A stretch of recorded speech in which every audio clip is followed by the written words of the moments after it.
Doc, nagpapa-facial ako parati for my acne. Wala naman nangyayari. Let's discuss today ano ba yung role ng facials for acne. So, facials, I would rate it sakto lang. Okay, so ano bang role ng facials? Pag facial ka, pag ginawa ng tama, ang goal natin dyan, matanggal yung mga comedones, yung mga whiteheads, no? Yung mga butlig-butlig na may laman sa loob.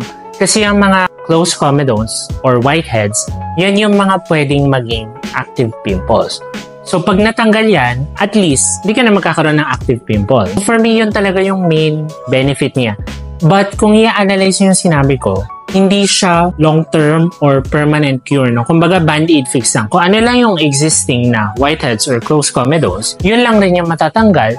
But it won't do anything to prevent any whiteheads from developing in the future. So, medyo walang sense unless gusto mo magpa-facial every week for your entire life. And that won't guarantee na hindi ka na ulit magkakapit. Ano ba yung mga more sustainable treatment for acne? Of course, you need to consult with your dermatologist so we can give you skincare.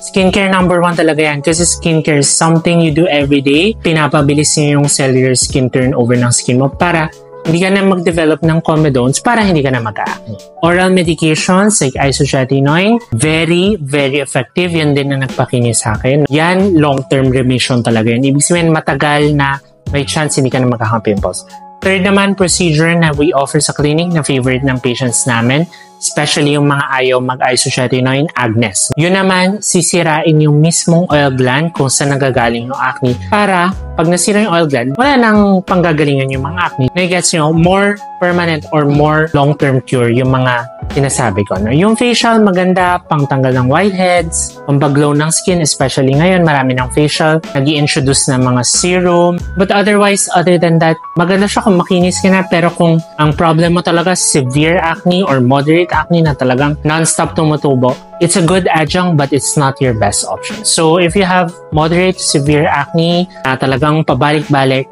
come visit us sa clinic so we can help you.